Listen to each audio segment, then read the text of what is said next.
I've been doing these videos for about 4 years now on YouTube, and this is the first one that I've ever been a little bit worried legally about, because it concerns a very, very, very big superstar, and me, for contrast. And it happened over 20 years ago. And take yourself back to the early 2000s. There were smartphones, sorry, there wasn't smartphones, but there were like feature phones. And so you had phones with cameras in, but you couldn't really take pictures in low light. And the nightclub industry was awash with celebrities in those days. And I worked in a venue in Birmingham. I also worked for the same company in London. And I'm not going to name the venue. This is why I'm a little bit concerned legally. They're still trading. They've got a very, very tasty legal department. I think I did sign an NDA when I worked for them, but that was 20 years ago. So I'm not going to name them. But there were celebrities, especially in the London venue, every single night. And I'm sure they won't mind because they're rockers like AC/DC, Aerosmith, Motley Crue. These were the sort of people that, not every night, but you would see them in the venue, especially in the London one. Amy Winehouse was another one. Lots of different soap stars, singers, sports stars, they were all there. But it doesn't involve the London venue. This was on a Sunday night in Birmingham. And I'm the disc jockey at this venue. The manager on duty is a guy from Northern Ireland, and he's primarily not a nightclub manager. His shift is on Sunday, and it's the only management shift he has for the whole venue because Sunday's the quietest day. And he's primarily a chef, right? This was a very high-class venue that had a fine dining restaurant inside, and he was a really, really good chef. And actually, he was a great guy. And as the story goes on, I'm sure you'll agree that he was kind of not at fault. But thinking about this story, as I have been, in retrospect, he was a great chef, but he wasn't really somebody that was used to dealing with people, situations, and celebrities, and spotty little DJs like me. And so it might have been one of the reasons why there was a problem in this particular story. But he's not at fault, and if he's watching, I can't believe he's still alive because he was a bit of a drinker. He was a massive drinker. In fact, why is it every single chef that I know that is really good has an alcohol problem? I don't know, but I've just noticed that in life. Maybe it's because they're creative people. But anyway, let's get back to the story. 5 o'clock that evening, before the shift started, somebody took a phone call in the office, and they said that Pink, the singer, was on tour that day. And I think it was before she was a massive, massive, super massive celebrity. And the reason I say that was because even though I think she'd won a Grammy Award at that time, she wasn't playing the NEC, and she wasn't playing any of the big live music venues in Birmingham. She was playing, I think if I remember, a university. She was playing like a university gig. Sunday night. I want to stress from the go, but I don't think that Pink did anything wrong in this story. She acted perfectly reasonable in my opinion. So we get a phone call saying that they want to come and have an after party at the venue where I'm working. Is that okay? The great thing is that this venue that I'm working at has little side areas and VIP rooms, and yeah, no problem, we can cater for Pink there and her crew and her entourage. Fabulous. Right, fast forward, everyone's getting a little bit excited. We've got extra security on. By the way, if you ever find yourself being a tour manager of a big celebrity and you want an after party, phone the venue beforehand. Right. A few years later, when I was working at another venue, 3 celebrities walked in. 3 males. They presented a car show, right? I'm not naming them, but they presented a car show. And they were on a stag night for one of their production crew. When they came in the venue, they didn't tell us. There was pandemonium. These were some of the biggest stars in the UK. And we couldn't control it. We had 1 security on because they came in really early. We might have had 2 security on. And just everyone was phoning their friends, trying to take photos, and one of the 3 got angry. I bet you can guess who it is, and stormed out, right? And to be honest, the problem there was that we just didn't have the security to be able to deal with that, warn people not to take photographs, not to bother these celebrities, etc, etc. So, 20 years ago, Sunday night, and Pink is supposed to be coming to this venue with high extra security, and I'm thinking 50-50. You get people that used to play the NEC, National Exhibition Centre, for those who don't know, in Birmingham, big venue, all the big Birmingham arenas, used to say they were coming for a party, but they never ever turned up, right?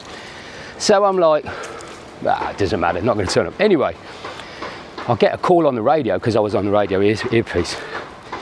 Pink's car's outside. Wow, you know, she's actually coming into the venue. And she comes in, and there's maybe like 20-25 people in this venue. It's a quiet night, and almost immediately they take them to their VIP area, which is set away from, you know, where everyone else is. I get this little American guy coming to the DJ booth. He was small, he was slight, and young. All I remember about him, he was from New York. He was quite young, and he introduced himself as Pink's tour manager. Okay, and he said, hey, come on, let's get the party started. Sorry about the accent, everyone. Introduce Pink to everybody. And I'm like, whoa, whoa. We've had celebrities in that venue, we've had celebrities in other venues that I've played.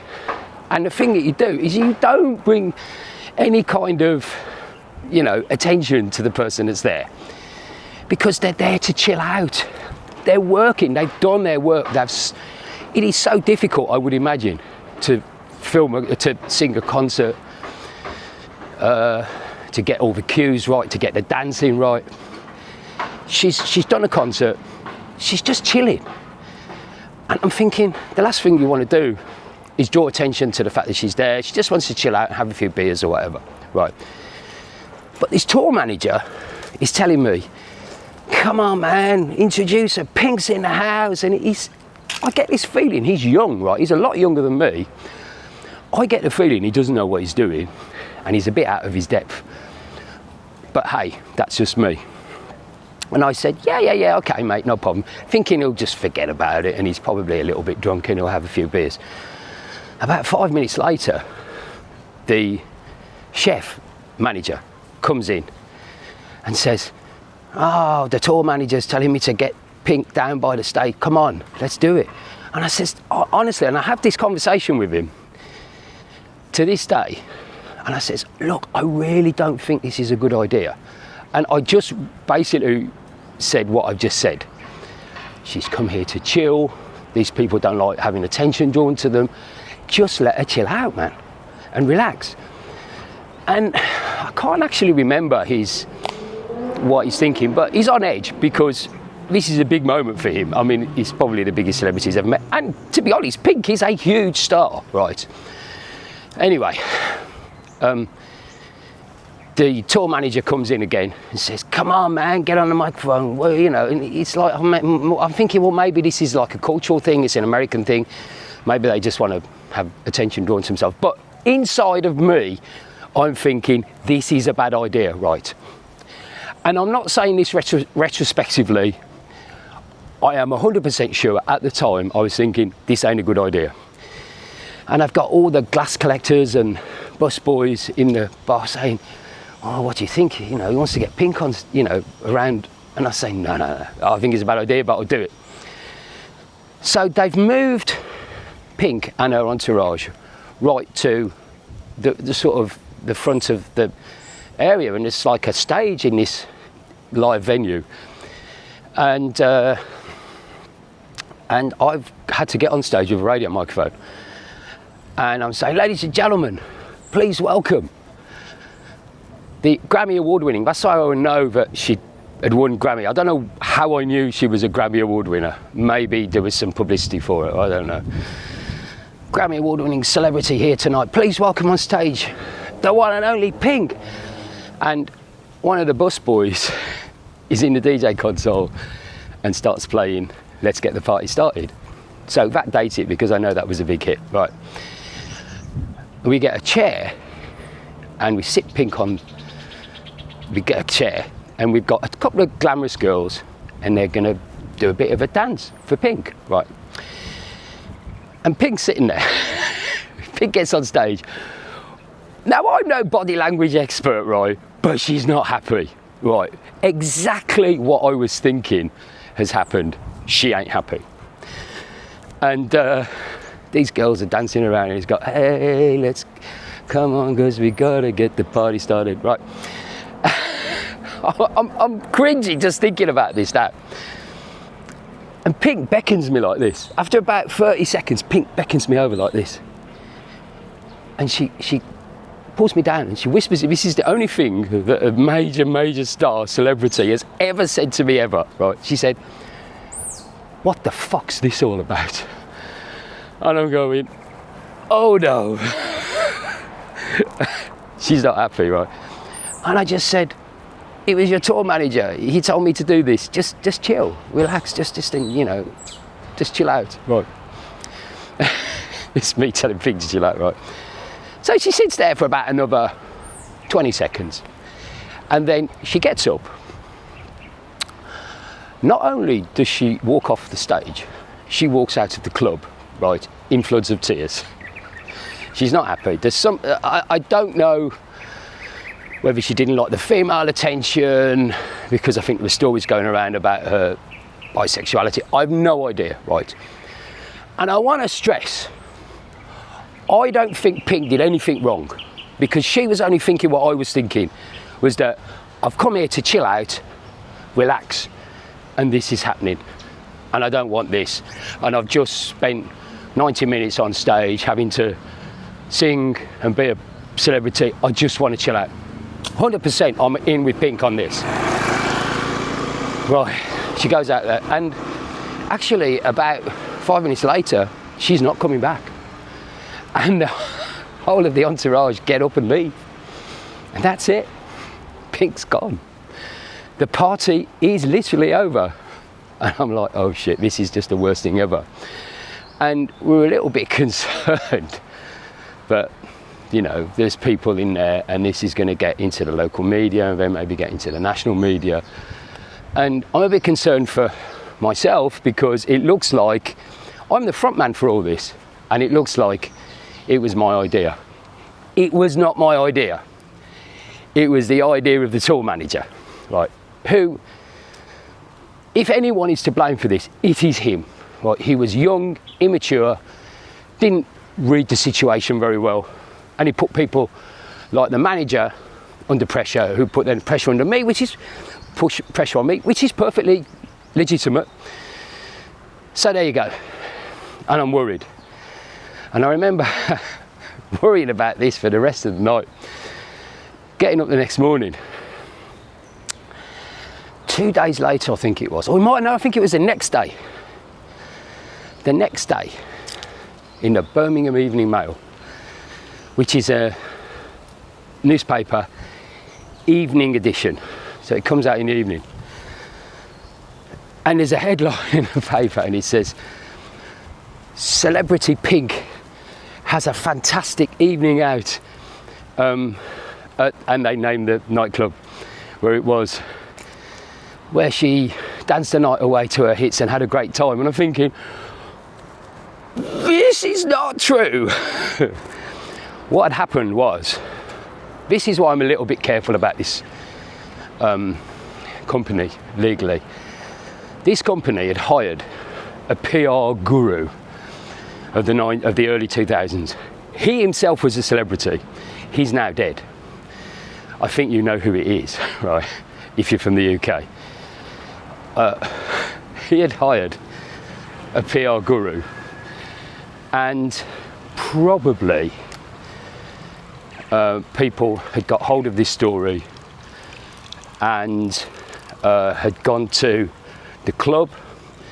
The club had put them onto the PR guy, and this PR guy had a lot of power in the press, everywhere, and he had completely rewritten the story and given it to them. That yes, the only truthful thing about it was that Pink was in the venue, but it was completely made up. Missed out the bit that she had moved away and fled in floods of tears about 10 minutes afterwards. But there you go. I'm not blaming Pink. If Pink's lawyers are watching, I'm sure they're not, but if they are, she acted completely correctly, in my opinion. And I'm not blaming the chef if he's watching. This is why I have to be very careful about doing these stories, because it's true and I don't want to upset anyone. But for me, that tour manager was bad idea. Bad idea from the start. I'm sorry this story wasn't about Pattaya, but I hope you enjoyed it.